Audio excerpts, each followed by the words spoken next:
did not conceive of any Swaraj in which the workers and the peasants had no hand in the administration of the state. Despite Gandhi's desperate pleading, Bhagat Singh, Rajguru and Sukhdev were executed on the eve of the Karachi Congress. The Karachi Congress, convened under the shadow of Bhagat Singh's execution, truly represented the temper of the country at the moment. As Gandhi arrived, the demonstrators greeted him with black flags and shouts of "Down with Gandhiism" and "Long live Bhagat Singh." Gandhi received them sweetly and smilingly accepted the black flowers, and their indignation completely subsided. The Congress had a strong contingent of Khudai Khidmatgars, servants of God. They had played a conspicuous part in the civil disobedience movement in the frontier province under the leadership of Abdul Ghaffar Khan, called Frontier Gandhi. At the Congress, the awakened spirit of the people was very much in evidence. It adopted a charter of fundamental rights embodying Gandhi's 11 points and a few more introduced by Jawaharlal Nehru, enumerating civic liberties, universal adult suffrage, free and compulsory education, and nationalization of key industries, and stressed the secular character of the state. Thus, the Congress took a step in the socialist direction to lessen the burden of the poor. The Congress session marked the pinnacle of Gandhi's popularity and prestige with the people. The Congress ratified the Gandhi-Irwin Agreement and appointed Gandhi as the sole Congress representative at the Round Table Conference. The colors of the national flag were changed at Gandhi's instance. White, green, and red were replaced by saffron, standing for courage and sacrifice, white for truth and peace, green for faith and strength. The spinning wheel represented the hope of the masses.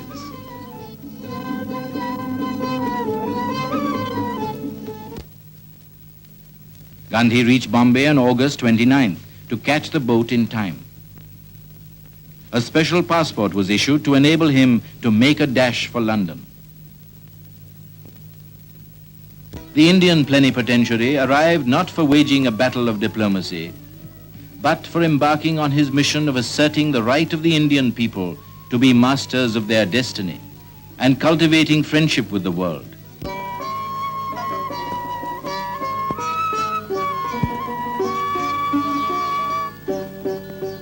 Accompanying Gandhi were two fellow delegates, Sarojini Naidu and Madan Mohan Malaviya.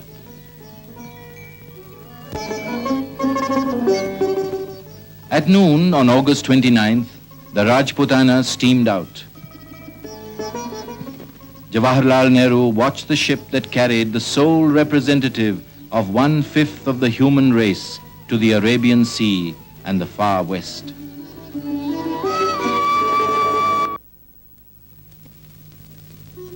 Gandhi was in the best of spirits during the voyage. Riding the pitching seas like a veteran mariner, he selected for himself a corner on the second-class deck where he spent most of the day and the whole of the night under the canopy of the starlit sky.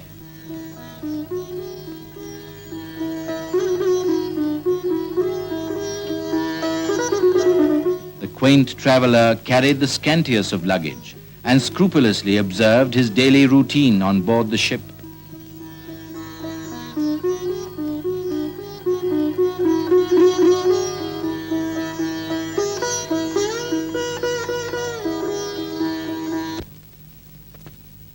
After a weary voyage of 1,660 miles, daylight broke over the rock-crested shores of Aden.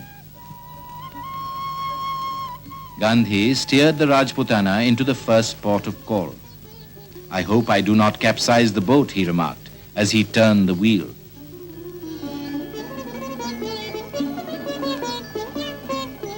A big welcome awaited Gandhi at Aden.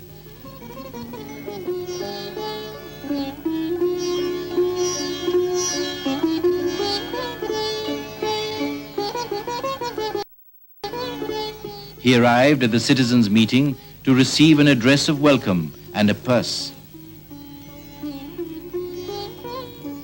In his first public speech outside the Indian subcontinent since 1914, he declared that India did not stand for isolated independence.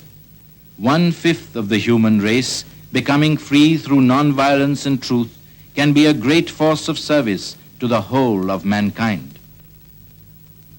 He extolled the simple way of life associated with the Caliphs and told the Arabs to help solve the Hindu-Muslim problem.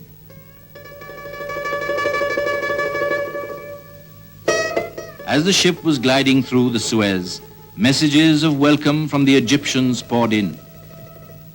On crossing the Egyptian waters, Madame Zaghlul Pasha sent the great leader of Great India her best wishes for the success of the Indian cause. Gandhi had in his loyal secretary Mahatma GandhiJi an assistant who not merely relieved him of much of his routine work, but put his keen intellect and tireless capacity for work at his disposal. Mahadev's devotion to Gandhi was complete, and Gandhi's affection for him deep and unbounded.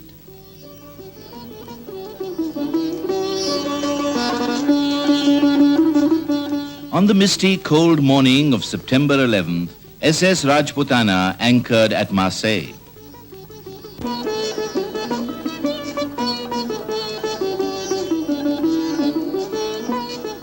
When the spiritual ambassador of India alighted on the soil of war-weary Europe, he was hailed with shouts of "Vive le Gandhi!"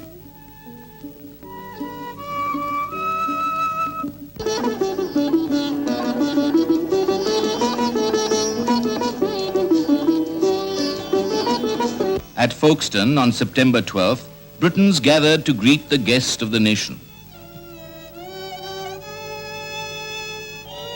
Gandhi landed on British soil with thoughts of the hard task ahead. "I am here to vindicate the honor of India and to uphold truth as I see it, for I believe it is the keystone of life."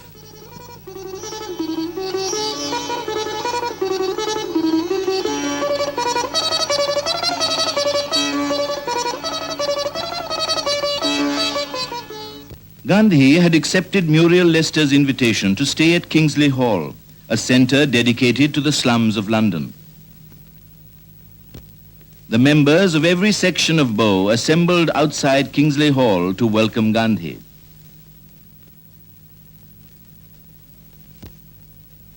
The Pearly King, accompanied by his son and daughter, came to pay respects to the distinguished visitor in his domain.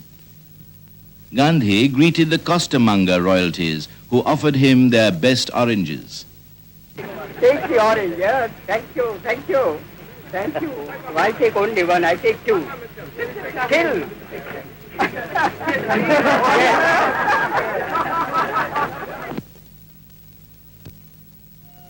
At the Federal Structure Committee of the Round Table Conference held at St. James's Palace, the voice of resurgent India spoke through Gandhi.